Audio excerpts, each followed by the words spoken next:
Dios les bendiga, hermanos. Buenas tardes. Es un gozo poder estar otra vez aquí, y especialmente para la gloria del Señor, ¿verdad? A quien vamos a darle a Él el momento y el rato para aprender pues más de su palabra. Hoy iniciamos el curso de escatología. Es un estudio un poquito largo, pero antes de iniciar vamos a orar y nos vamos a poner en las manos del Señor.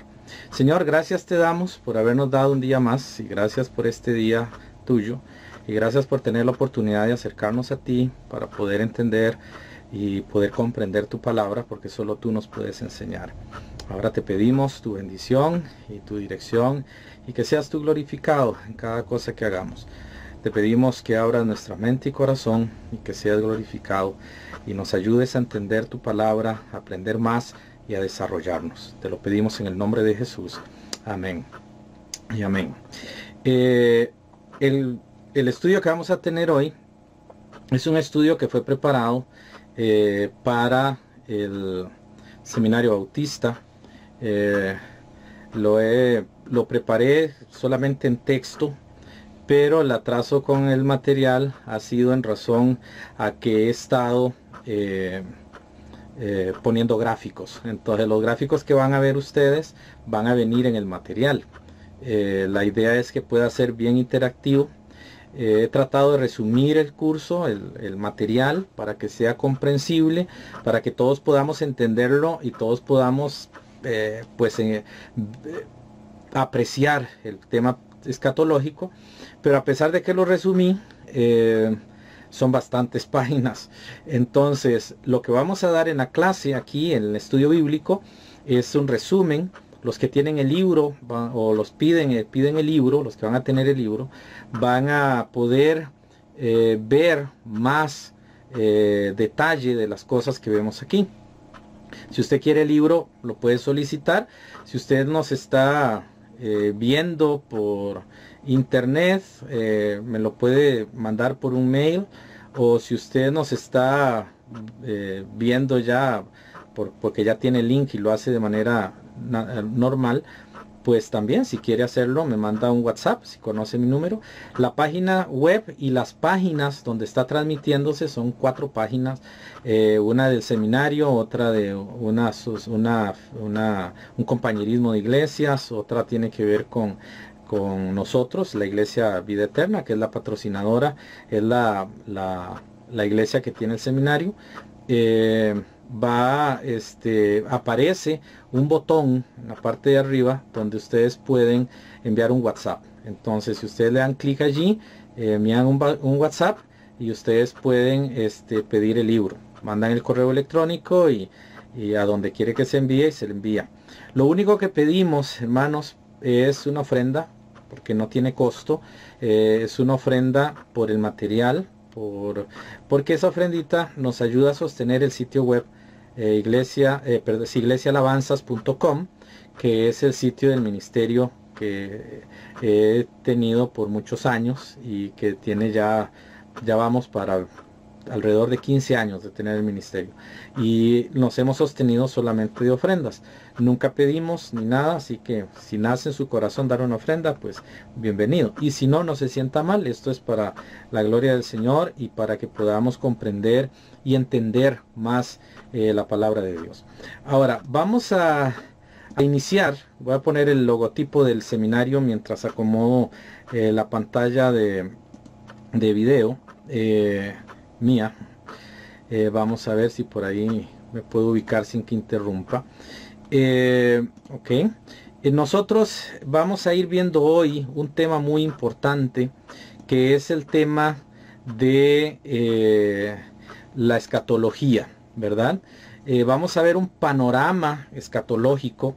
Ese gráfico que ven ahora ya se los expliqué la semana anterior, que tiene que ver con las ideas populares. Ok, puse porque es lo más popular.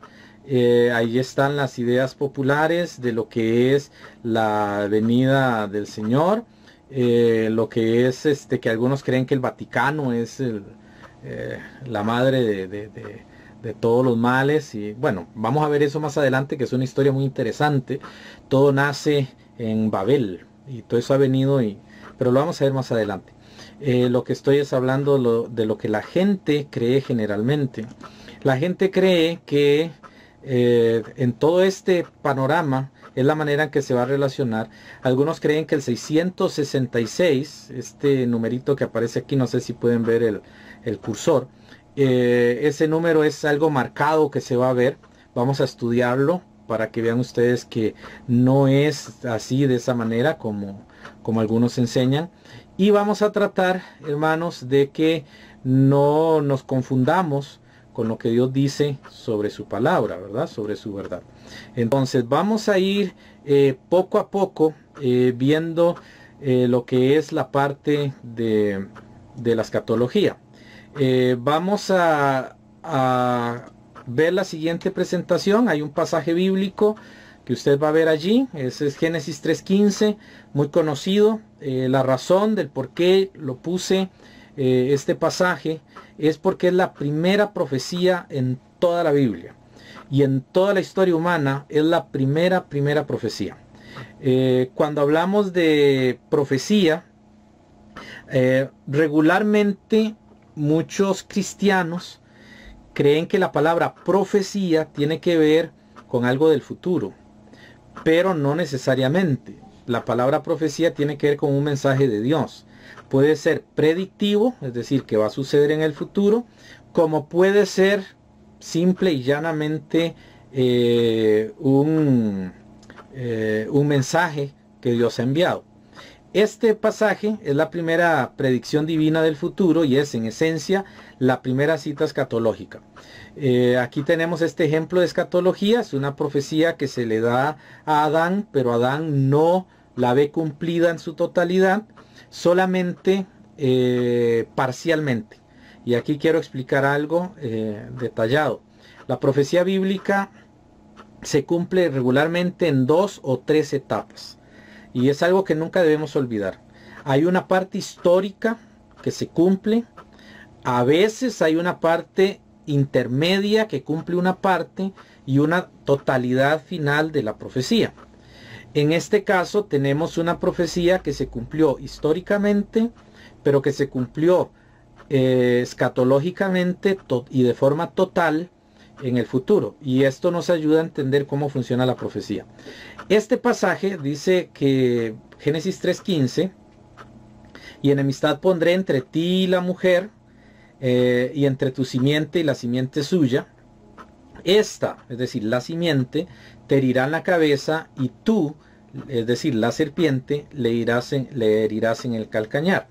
Ahora, esto se cumple cuando Dios no permite que la serpiente logre que Dios castigue y mate a Adán y a Eva, y en lugar de eso nace un hijo, y ese hijo es el que va a seguir los hijos que tiene Adán después. Eso es un cumplimiento parcial. Es decir, yo no puedo tomar Génesis 3:15 y decir se refiere a Cristo ignorando el contexto histórico gramatical. Cuando Jehová le habla a Adán, le está hablando de sus hijos, le está hablando de su simiente, ¿ok? Pero proféticamente Dios miraba a una persona específica, como Pablo el apóstol lo menciona más adelante y explica eso. Tal vez más adelante lo vamos a ver, donde Pablo explica la simiente de la mujer. Ahora, la simiente de la mujer, ya desde el punto de vista escatológico, es Cristo.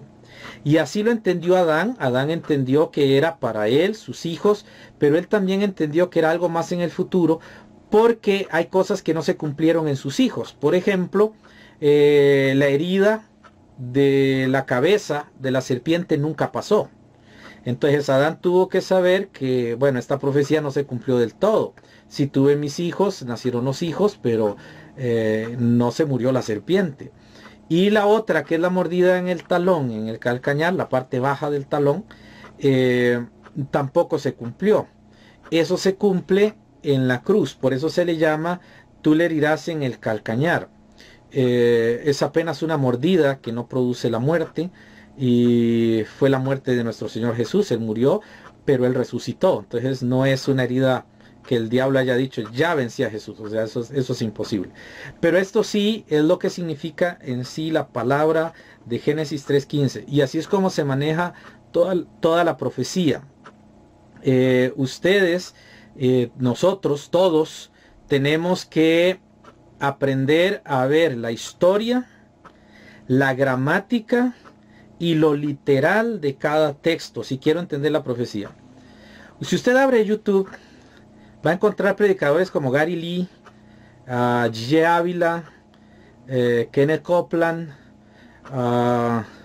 Benny Hinn, que son más o menos no tan charlatanes, ¿verdad? Pero no son tan bíblicos, no son bíblicos en lo que dicen. Son más emocionalistas, motivadores. John Austin y toda esta gente. Y están los peores, Cash Luna, Marcus Witt y bueno, toda esta gente que solo inventa, ¿verdad? Entonces, este tipo de cosas, no vamos a hacer eso, porque ellos salen con muchas profecías y muchas cosas. Ya está la marca de la bestia, lo que usted está viviendo, vea lo que está pasando, vea lo que está sucediendo, ya Cristo viene. En parte es cierto, ellos están usando una verdad para poder producir una ganancia personal. Pero bíblicamente no funciona así. Hay un cumplimiento literal y hay un cumplimiento profético. Y hay que tener bien claro eso, o nos metemos en problemas de falsa doctrina que mucha gente se ha metido. Y he mencionado nombres porque las personas, muchos, son increíble la cantidad de gente que va detrás de charlatanes porque no le han prestado la debida atención a esos tres elementos: gramática, historia y literatura. Por ejemplo, ese pasaje que tiene usted ahí en la pantalla, en ese pasaje dice: enemistad pondré entre ti y la mujer.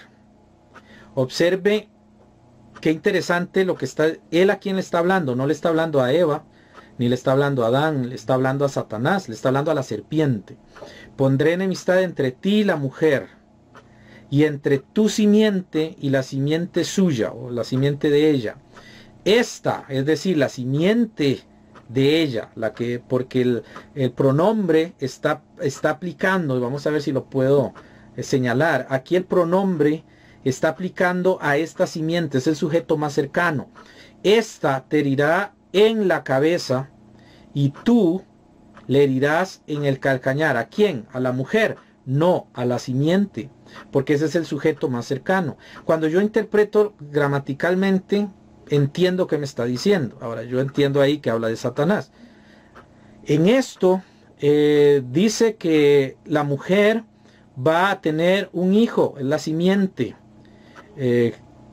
manteniendo siempre el concepto. La palabra simiente es la palabra semilla, es lo mismo. Simiente y semilla es lo mismo.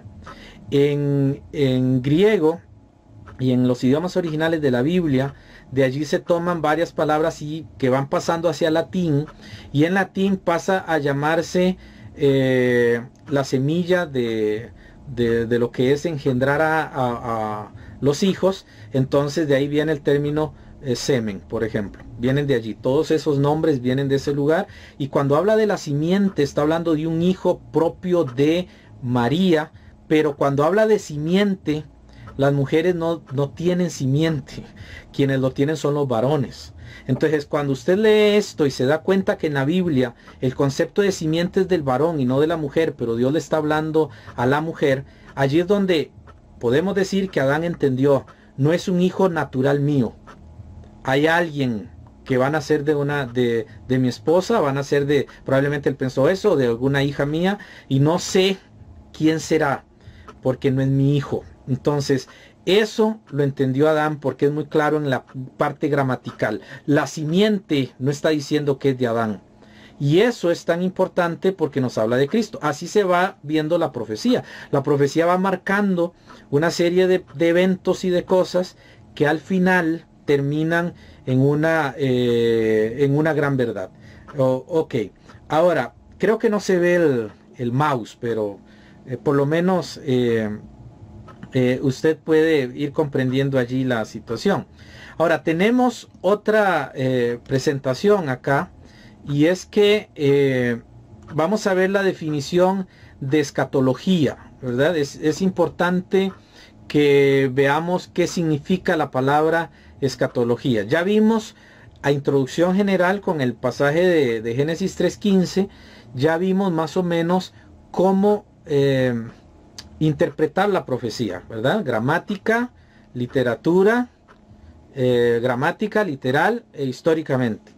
Ahora, aquí tenemos la definición de escatología. La palabra escatología, allí tienen ustedes que es el conjunto de creencias y doctrinas relacionadas con las cosas que sucederán al final de la dispensación de gracia y durante las dos últimas dispensaciones del juicio y del reino. Esta definición que ustedes ven allí es la más popular, la puse porque cada vez que hablamos de escatología todo el mundo piensa en la venida de Cristo, en el rapto de la iglesia, en la gran tribulación, en el anticristo. Todo el mundo piensa en eso cuando hablamos de escatología, si ha oído la palabra. Si no ha oído la palabra, quizás ha oído las últimas cosas, el tiempo final, el fin del mundo. Todas esas palabras tienen que ver mucho con escatología. Pero realmente la palabra escatología es el estudio de cualquier predicción profética de la Biblia. Génesis 3:15 se cumple total y absolutamente en Jesús cuando Él nace. Allí termina, ya esa profecía de Génesis 3:15 para nosotros no es futura y no esperamos que se cumpla, sabemos que se cumplió. Esa escatología sigue presente porque es escatológico, o sea, es cualquier predicción profética pasada, presente o futura. Es decir, la escatología es cualquier palabra profética dada en un momento determinado. Desde ese momento es escatología. Abarca todo el aglomerado de profecías encontradas en la Biblia. En la Biblia, usted ve el librito que tenemos de la palabra del Señor. Dividimos Antiguo y Nuevo Testamento. El 60% de eso es profecía escatológica. Regularmente viene hablando de cosas que pueden pasar, viene hablando de cosas que están pasando, viene hablando de cosas que podrían o no podrían pasar. Así es como funciona. Por eso el ejemplo de Génesis 3:15 era mostrar la manera en que vamos manejando esto y la manera en que vamos a ir entendiendo la profecía. Pero ahí tienen una definición que les va a ayudar. Para los hermanos, todos ustedes van a observar que en la página, en la parte baja de cada presentación va a aparecer página 2, capítulo 1, página 3, capítulo 1. Cuando eso aparece, y va a aparecer al lado derecho, ya la próxima lección, otra que dice página tal, porque para los que llevan el curso y llevan un libro grande, hay varias notas que ustedes van a ver. Entonces, si usted quiere seguir el estudio y saber dónde vamos, la presentación se la va a dar en la parte inferior izquierda o derecha. Dice página 2, capítulo 1. Para que usted pueda llevar el estudio. Los que apenas tienen en PDF, no se preocupen. Esta clase va completa. Ustedes la van a tener completa. O sea, en el sentido de que no se van a perder. Cuando ya tengan el libro, lo pueden llevar adecuadamente. Disculpen el paréntesis tan abrupto. Para continuar, tenemos cuál es el propósito central de la escatología. Pues bueno, el propósito central de la escatología es que seamos para la gloria de Dios, para la alabanza de su gloria. Está ahí en Efesios 1:6, 12 y 14. Y que todas las cosas sean reunidas en Cristo al final de la dispensación de gracia. La Biblia le llama la dispensación de los tiempos en Efesios 1:9, 10 y 3:9, porque el final de los tiempos es que ya el puro final, cuando el reino milenial venga, Cristo va a ser el dueño de todo. Pero ese final de los tiempos no es el final de todas las cosas, porque este es un asunto que vamos a ir aclarando. Hay conceptos y términos que hay que ir aprendiendo. La Biblia a veces habla del final de algo, pero no nos está diciendo a nosotros que ya se acabó el mundo. Simplemente está hablando que se acaba un periodo o una etapa del plan de los siglos de Dios. Desde el punto de vista bíblico, entonces tenemos que la escatología es una verdad desde el Génesis hasta el Apocalipsis. En Génesis 1, 26 al 28 tenemos el primer evento escatológico, ya que tiene que ver con el propósito de la creación del hombre. ¿Por qué no lo puse como primero y puse en lugar de ese Génesis 3:15? Porque este primer evento escatológico que Dios dice, hagamos al hombre a nuestra imagen, porque no estaba hecho, no se lo está dando a usted ni a mí, se lo está dando a su Hijo y al Espíritu Santo. Entonces el Padre está hablando con ellos, hagamos al hombre que no estaba hecho, y entonces es escatológico para ellos, no nos compete a nosotros, y Dios nos lo reveló por gracia.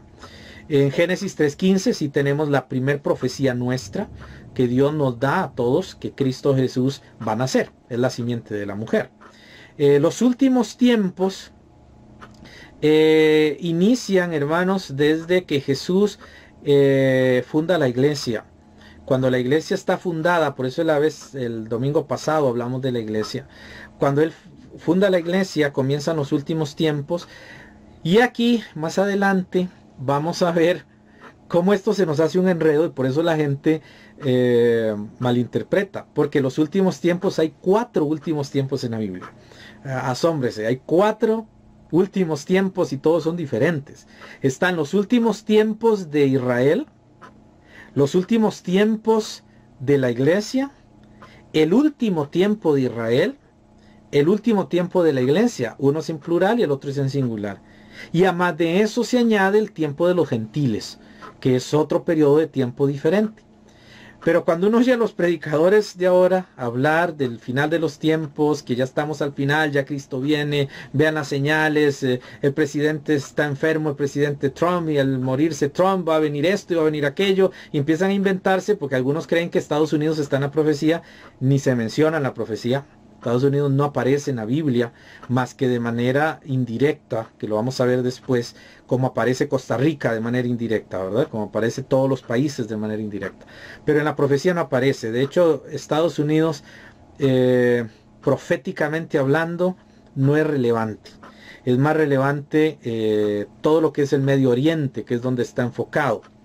La mayoría de los que son dispensacionalistas no están de acuerdo con esto, porque han llegado a un punto en el que ya casi que exaltan más al dispensacionalismo que a la palabra de Dios, y entonces han llegado a muchos inventos, a muchas cosas, pero realmente ni aparece, o sea, no es tan importante. Quien sí aparece es Rusia, y lo vamos a ver después, y aparece también China, y aparece todo el Medio Oriente, aparece España, aparece los países europeos, que nosotros por vivir en América no son tan significativos, más que por su cultura o por su herencia que nos han dado. Ellos sí están dentro de la profecía y se mencionan muy específicamente. Lo que somos nosotros, América, es un asunto aparte, ¿verdad? Es un asunto que lo vamos a ver después. También, perdón, se me pasó la presentación, ¿ok? También tenemos el punto de vista académico, ¿verdad? Porque hemos visto cuál es el propósito, ahí usted lo tiene, pero hay un propósito académico, hay un propósito específico, que es comprender métodos, reglas y consideraciones de interpretación de la Biblia, y saber lo que Dios ha dicho, saber lo que Dios dice. Y antes de pasar a la otra presentación, que es la etimología de escatología, ya desde un punto de vista muy técnico, pero que les va a servir de mucho, antes de pasar allí, sí les quiero mencionar que el propósito principal es ser para la alabanza de la gloria, pero también hay un propósito secundario que aparece en Apocalipsis 1:3, y es que seamos bienaventurados, seamos dichosos, felices y llenos de esperanza. La escatología, el propósito es que usted y yo, como hijos de Dios, tengamos muchísima esperanza. Jesús viene, esa palabra, Jesús viene, no es para que la tomemos a la ligera, debería producirnos ánimo, anhelos, esperanzas, debería producir muchas cosas, porque Jesús viene. Y para eso es la escatología, la profecía predictiva, no la profecía predicativa. Por ejemplo, yo soy profeta en el sentido que predico la palabra. Obviamente soy pastor, pero la función, cualquier hermano que enseña es profeta porque predica la palabra. Pero hay una profecía que es la predictiva, que ni yo ni nadie tiene. Todos los que dicen Dios me reveló son mentirosos, todos sin excepción. No importa quien sea que diga, Dios me ha revelado, Dios me habló, yo tuve una visión, yo tuve un sueño, son falsos profetas. Y eso no le haga caso. Si realmente amamos al Señor, no vamos a escuchar eso. La palabra profética más segura es la Biblia, y esa es la única palabra que tenemos. Entonces nuestro propósito no es meramente ser de alabanza para la gloria de Dios en el sentido como un objeto inanimado, sino que el propósito de la escatología es que usted tenga esperanza, tenga ánimo, que hay revueltas, que hay pleitos, que hay homicidios, que hay escasez, que hay, no importa, porque miramos más arriba y podemos decir Jesús viene, y eso es lo que estamos tratando de inculcar aquí, de poder mover a esto.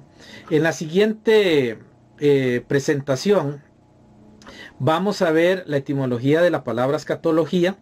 Esto es una palabra muy interesante, viene de dos vocablos griegos. El primero se escribe chatos, pero se pronuncia jatos. Eschatos significa último o postrero. Y el otro es logos, ¿verdad? Logos, que significa tratado o estudio. Entonces, escatología es el tratado o el estudio de las últimas cosas, ¿ok? De todo aquello que ha sido predictivo en algún momento. Y por eso hablamos de teología. Viene de theos y de logos. La ciencia o el tratado o el estudio que habla de Dios. Eso es teología. Cuando hablamos de cristología, ya sabe de qué estamos hablando. Si hablamos de neumatología, la palabra neuma es de donde tenemos neumático. La palabra neuma es espíritu y se refiere al Espíritu Santo. Y entonces neumatología es la ciencia que estudia el Espíritu Santo de Dios. Y así usted va a ver muchos nombres en teología, soteriología, soter, que es salvación, y un montón de términos que usted va a ir viendo acompañados de lo que es el sustantivo logos, y tiene que ver con lo que es un estudio profundo, detallado sobre cierto tema. Eso es lo que significa la palabra escatología. Ahora, no es correcto, como dije al inicio, pensar que la profecía solo se refiere al hecho de predecir. La escatología sí, no la profecía. La profecía tiene que ver con la predicación y tiene que ver con el mensaje. El profeta, es decir, la persona que enseña, la persona que predica, o en este caso, mi caso que estoy enseñando este tema, ese tema, hermanos, yo en este caso sería un mensajero nada más. Eso es lo que significa la palabra profeta. Así que no pongamos sentidos que no están en la Biblia. Hay dos tipos de profecía: la predicativa o la predicación, y la profecía predictiva, que ya se terminó con el último apóstol. Entonces, en esta época tengamos cuidado, porque hay muchos ladrones, muchos estafadores, y hay muchos oportunistas que comienzan a hablar de profecía, y lo que hacen es alborotar a toda la gente que no quiere estudiar y se creen de buenas a primeras lo que oyen, porque no estudian, y eso ha hecho que el mundo entre en caos, y es lo que va a hacer que el mundo entre en caos, ¿verdad? Entonces lo vamos a ver más adelante. Pero usted y yo somos hijos de Dios, y nosotros no vamos a caer en ese problema, porque vamos a tener siempre la palabra del Señor. Vamos a ver la otra presentación. Vamos a ver si aparece por acá. Ok, ahí tenemos la presentación de lo que es la palabra profecía, de dónde viene y lo que significa. Eso les va a ayudar a entender cuál es el significado de profeta. Profeta, esa letrita que tienen allí rara, eso es griego. Dice profetai, ese tiene que ver con hablar delante de alguien o hablar en lugar de alguien. Esa es la profecía. Así que es simplemente proclamar el consejo de Dios, y es simplemente hablar la palabra de Dios. Eso es un profeta. Actualmente los profetas son los predicadores, no solo el pastor, cualquier persona que predique la palabra. Si usted va y habla el evangelio en la calle, usted es un profeta. Usted está llevando la palabra de Dios. Si usted le habla a su amigo de Cristo Jesús y le habla de su amor y misericordia, usted es profeta. ¿Okay? Ese es el sentido de la palabra. Ese es el sentido de la palabra profecía. Ahora vamos a ver unos preliminares rápidos porque el tiempo vuela y el tema es muy extenso. Hay 4 cosas que vamos a ver. Es la importancia de la profecía, la importancia del método de interpretación, la importancia de la seguridad de comprensión y la aplicación práctica de la profecía. La importancia de la profecía es esencial. Usted tiene que, nosotros tenemos que ver esa importancia. Y lo primero que vemos en la importancia de la profecía es que podemos confiar en la revelación bíblica. ¿Ok? La palabrita griega que tienen allí es la palabra que se traduce inspirada por Dios. Aparece en 2 de Timoteo 2:16. Usted puede apuntarlo por allí aparte mientras le llega su manual completo o lo puede ver allí en el digital. 2 Timoteo 2:16. Toda la escritura es inspirada. Muchos toman el sentido inspirado moderno y entonces algunos dicen que es una mala traducción. Y ellos dicen que está mal porque la palabra inspirar tiene que ver con aspirar el aire del exterior a los pulmones, ¿verdad? Eso es lo que regularmente se interpreta, esa es la forma de ahora que interpretamos. Pero recordemos que la Biblia nuestra, Reina Valera, se escribió en el año 1569. Entonces, antes de poder juzgar esa palabra, tengo que ver cómo la entendía Casiodoro de Reina en 1569. 400 y resto de años, ¿verdad? Lo que sucede es que para Casiodoro de Reina la palabra inspirar no significaba respirar. Inspirar para ellos significaba soplar. Era tirar aire. Entonces ese era el sentido etimológico en 1569. Por eso él la usó. La palabra inspirar entonces significa el soplo de Dios. ¿Ok? Y podemos ver que dice que es Dios, son 2 palabras, esa palabra, theos y neo, que tiene que ver con respirar. Dios está respirando, esa es su palabra. Por eso la profecía es importante, hermanos, porque la profecía tiene que ver con lo que Dios respira. Dios nos está hablando por medio de su palabra. Por eso viene la palabra, bueno, ahí tiene la palabra latina, inspirare, que significa soplar, y el texto, toda escritura es inspirada divinamente, que es 2 de Timoteo 2:16. Eso es lo que significa. Inspirado es que Dios la respira. Entonces lo que está diciendo es que la importancia de la profecía es tan grande porque Dios la respira. La palabra, toda la Biblia, Dios la respira. Es su aliento. Eso significa que es la vida. Sopló Dios en el hombre, en su nariz, aliento de vida. Dios sopló. Y esa es la idea de esto. Cuando yo leo la Biblia, es Dios soplando en mí su aliento de vida. Y eso es maravilloso. Entonces la escatología tiene que ver con esa parte, con soplar y entender lo que Dios quiere que sepamos del futuro. Tenemos en la siguiente presentación el propósito de la escatología. El propósito de la escatología, ya lo dijimos, es para la alabanza de su gloria, que todas las cosas sean reunidas en Cristo. Lo puse nuevamente como repetición porque quería hablar del plan eterno de los siglos. Todo lo que Dios ha hecho va en un objetivo principal, y es que Jesús, Dios, sea glorificado. Ese es el objetivo final. Por eso hay que guardarnos bien en la mente que la profecía, que la vida nuestra, que todo lo que existe es para la alabanza de su gloria, es para la alabanza de la gloria del Señor. También tenemos varios objetivos que incluye la escatología. El primero de ellos es lo futuro en una época. Esto es algo importante de la escatología.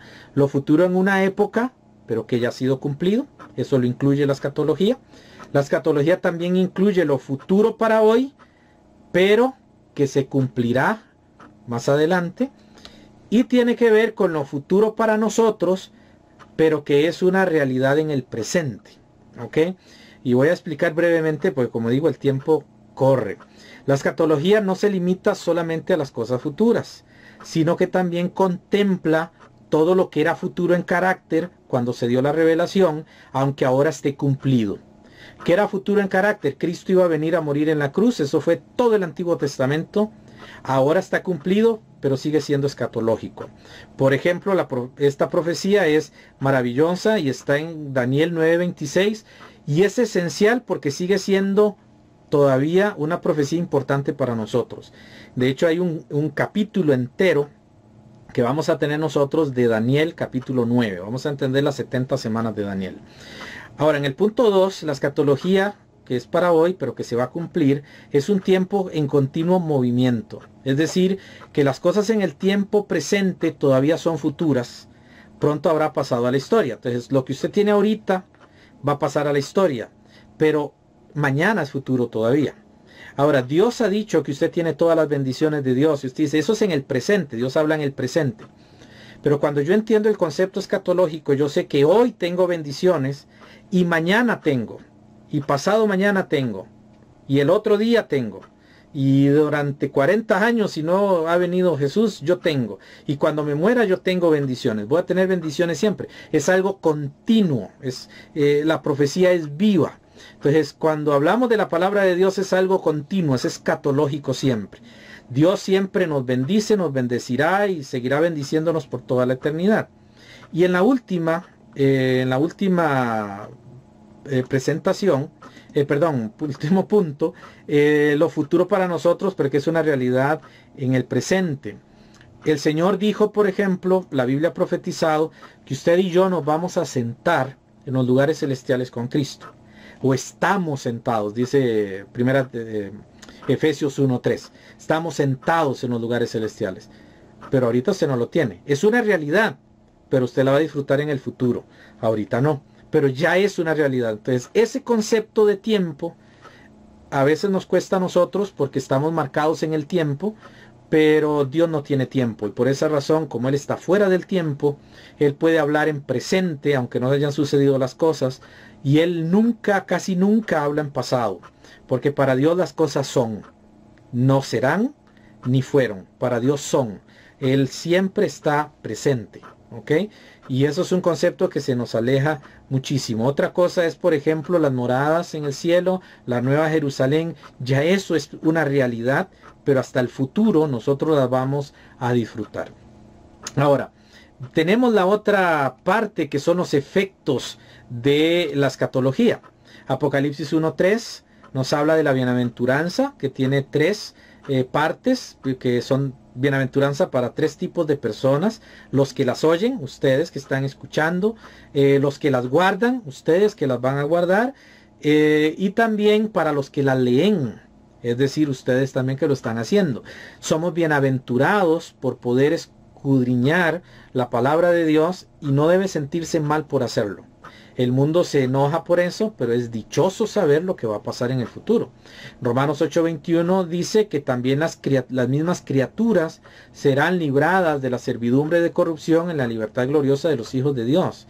Es decir, según Apocalipsis 1:3, Dios da bienaventuranza a quienes leen, oyen y entienden la profecía, porque vamos a ser libertados en un futuro.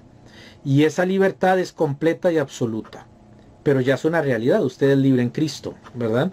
Lo que pasa es que hasta el final va a haber una absoluta expresión de esa libertad que ahora tenemos. Esa es la parte importante de la escatología, nos da un efecto. La escatología le está diciendo a usted que crea que ya tiene algo que, aunque no lo puede ver y palpar ahorita, usted lo tiene y es suyo y le pertenece. En el cielo usted tiene una mansión preciosa. Y esa mansión es la mansión que el Señor le ha preparado a usted.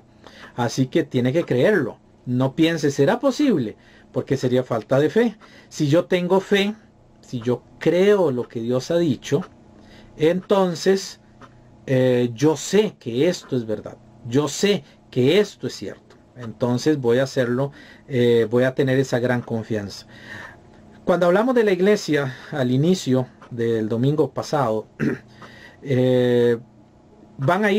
hay unas cosas que hay que ir aclarando en el trayecto.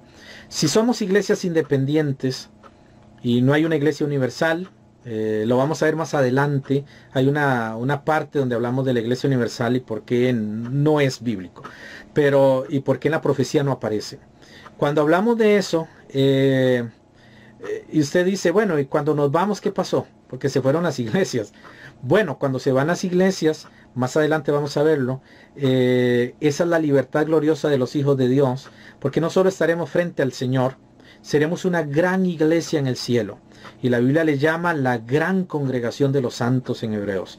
Y eso es cuando estemos todos reunidos haciendo culto. ¿Ok? Y eso va a ser algo maravilloso e indescriptible. Va a ser el evento más precioso que hayamos nosotros experimentado. También vamos a ver brevemente, porque como digo el tiempo no da, ya estamos terminando la lección, si la vamos a ver casi, a ver toda esta sección, pero así rápidamente vamos a ver un principio de interpretación rapidito. Voy a ponerles todos de una sola vez por si alguno lo quiere tomar ahí un apunte o algo. Tenemos el término de interpretación, los términos de interpretación que se utilizan, y es para que lo entendamos. Tenemos el término preterista, eso es una forma de interpretar la Biblia. Eso viene de una palabra latina que significa pasado. Eso lo vemos es básico de colegio, ¿verdad? Eso lo vemos en el caso del futuro, el presente, el pretérito. Pero es un método de interpretación, es preterista. ¿Eso qué significa? Que toda la profecía para ellos ya se cumplió. Y Apocalipsis es simplemente un libro lleno de fantasías del apóstol y no es algo que se vaya a cumplir literalmente. Después tenemos el futurista. Los futuristas no creen ni estudian la historia del Apocalipsis, solo lo ven como eventos futuros, entonces no son importantes. Pero no es cierto, Apocalipsis también es histórico.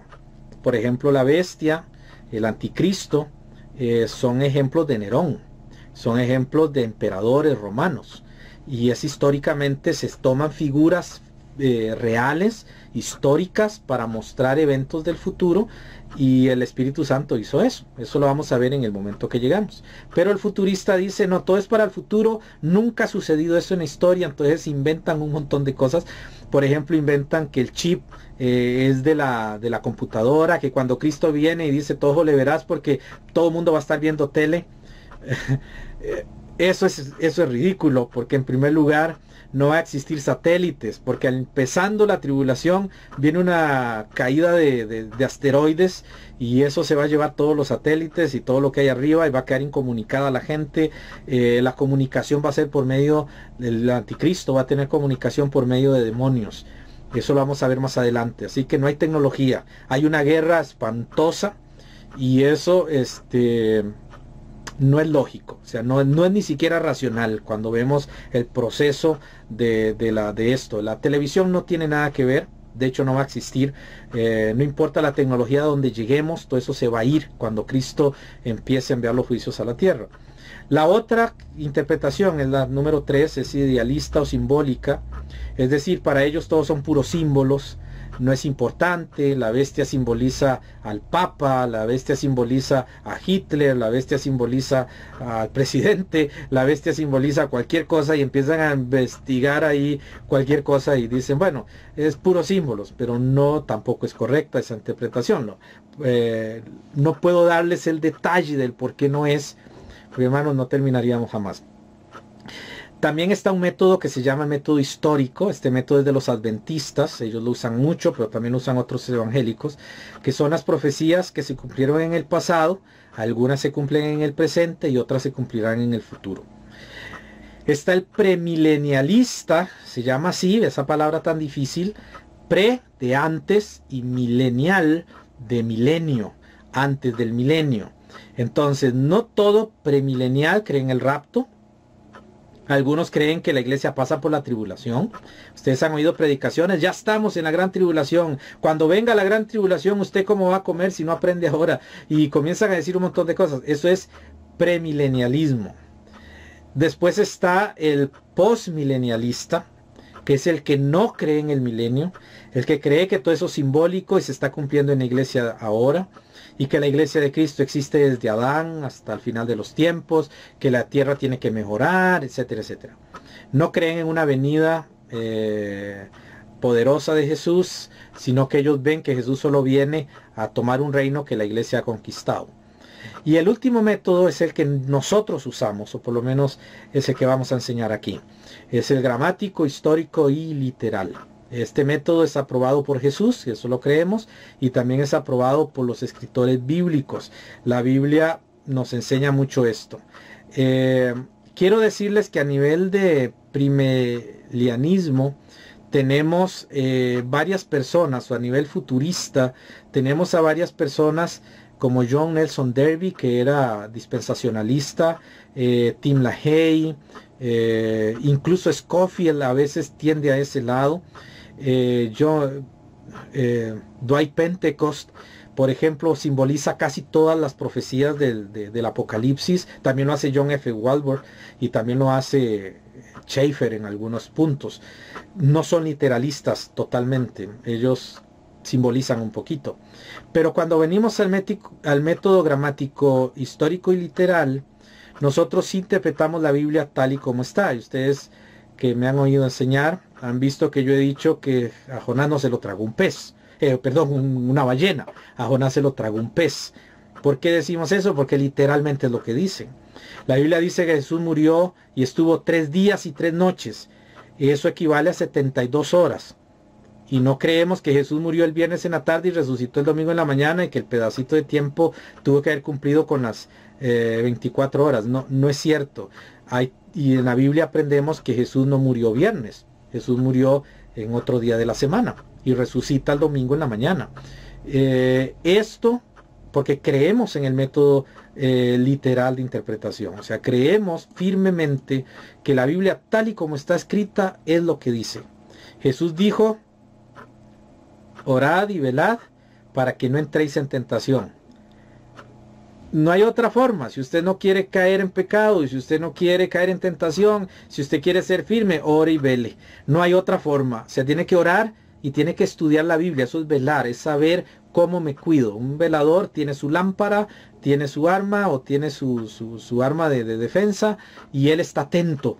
Eso se refiere Jesús. Entonces hay que estar muy atentos. Un montón de lobos con piel de oveja. Entonces hay que tener mucho cuidado con las profecías que se están oyendo.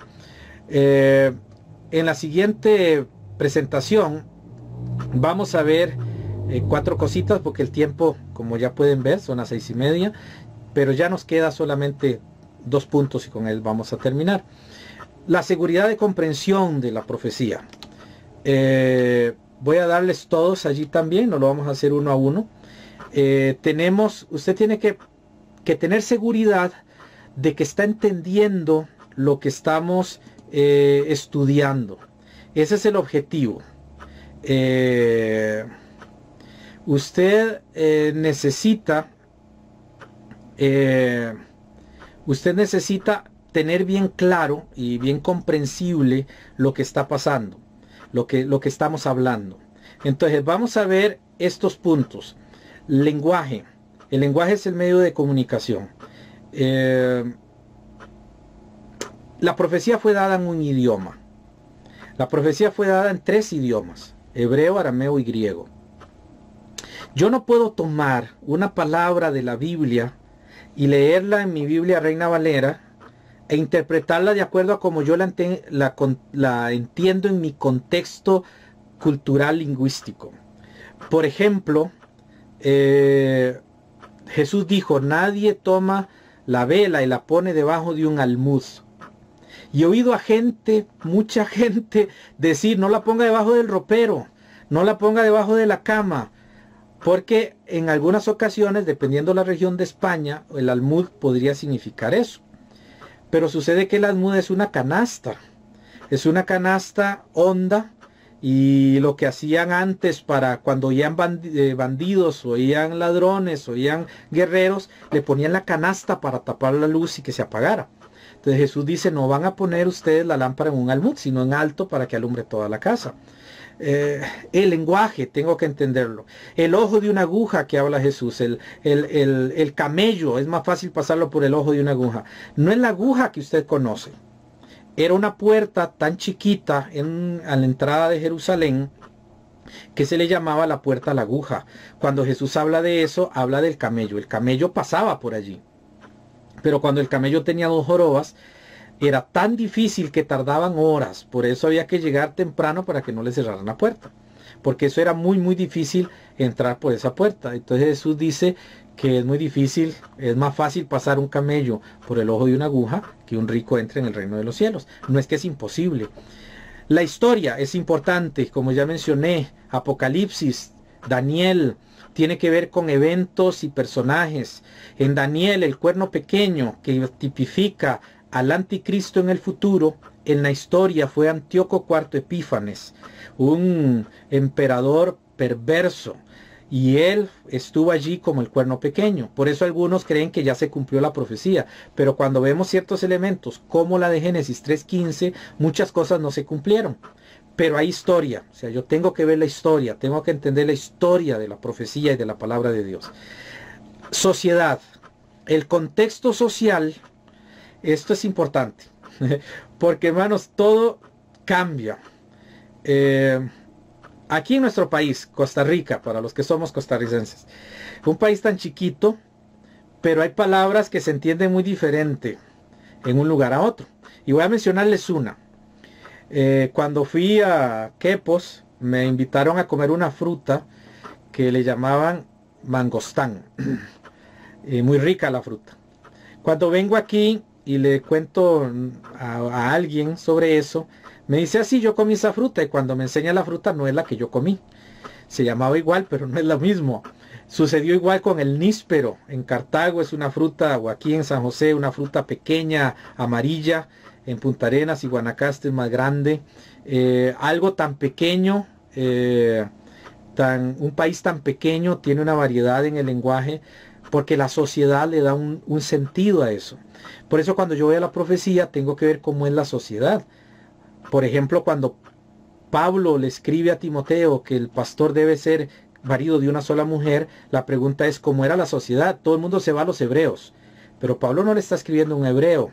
Pablo le está escribiendo a un griego que vive bajo la ley de Roma. Entonces hay que ver qué dice la ley de Roma, porque hay todo un contexto social. Yo no puedo tomar la Biblia tan a la ligera y interpretarla mal. Por último está la religión.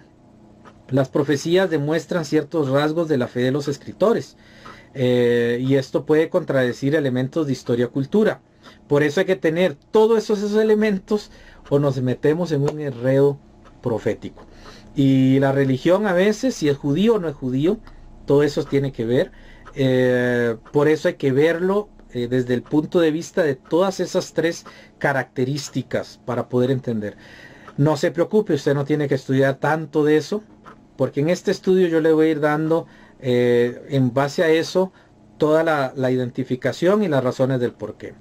Para terminar y ya darle cierre ahorita a este estudio, vamos a ver la aplicación práctica, porque hermanos, debemos definir el uso y la aplicación de cada profecía, debemos ubicar la profecía en su contexto histórico y gramatical, debemos entender la importancia del uso literal y no debemos seguir las ideas de otras personas sin acudir a la Biblia.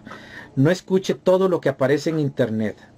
En internet el 90% es basura y hay que tener mucho cuidado, y en términos generales es basura. O sea, casi todo lo que vemos en internet no sirve, solo nos distraen y nos hacen perder los verdaderos objetivos. Tenemos que aprender a discernir eso, ¿verdad? Perdón que no les puse todo allí. Tenemos que dedicar tiempo a estudiar la Biblia y tenemos que aceptar que los falsos profetas tuercen las escrituras. Así que esto es muy importante. Con esto vamos a quedar, y la otra semana vamos a seguir con una parte que se llama la historia de la escatología, que es cortita, y entramos a la lección 2. No podemos ver toda la lección porque no nos daría el chance, pero con esto que tiene usted allí en la presentación, perdón por haberles quitado la presentación, dice aceptar que los falsos profetas tuercen las escrituras. Yo sé que al hablar de profecía y al exponerme aquí públicamente, no solo delante de la iglesia, sino de un montón de gente, es muy probable que mucha gente comience a hablar en contra nuestra. Y es muy probable que comiencen a hablar en contra mía y se enojen, y especialmente porque uso nombres. Hay uno, Wilkerson o algo así, no sé cómo se pronuncia, que lo usan mucho, que es una profecía y que ahora se está cumpliendo. Dicen, todo el que da profecías es falso. Y no debemos, desde Gigi Ávila a todos los que dicen profecías, eso es falso. Muy buenos oradores, muy buenos expositores de sus ideas, eso no lo negamos. Son líderes natos que atraen multitudes de gente, pero eso no significa que sean correctos. Tenemos que aceptar que hay falsos profetas que tuercen la Biblia. Y hermano, hermana, no se deje engañar. Vamos a estudiar gramaticalmente la Biblia para ver qué dice ella, no qué digo yo, ni qué dice el seminario. ¿Qué dice Dios? Ni qué dice la iglesia. ¿Qué dice Dios? ¿Qué dice Dios en su palabra? Y la otra semana vamos a ver la parte de la historia de la escatología y también vamos ya a entrar a lo que es el dispensacionalismo. Y vamos a ver una parte porque es importante.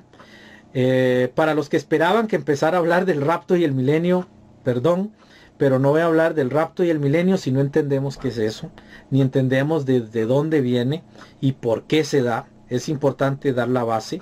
Así que vamos a ver la historia de la escatología muy brevemente y vamos a empezar a ver el dispensacionalismo y por qué yo y el seminario creemos en 8 dispensaciones y no en 7.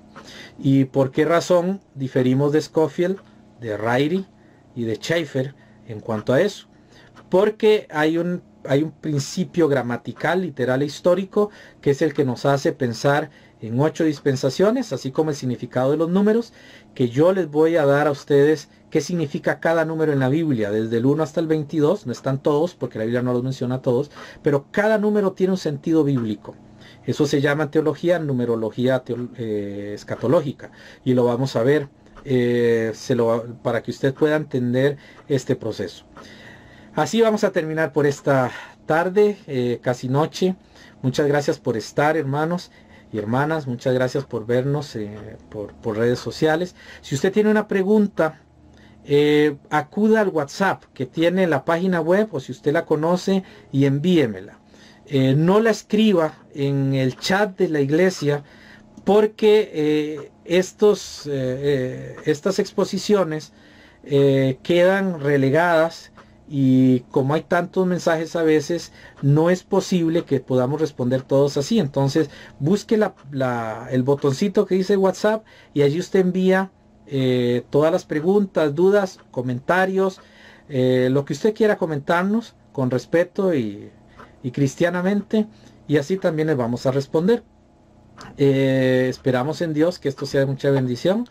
Esta parte fue la más académica, la más aburrida, pero espero que no haya sido tanto.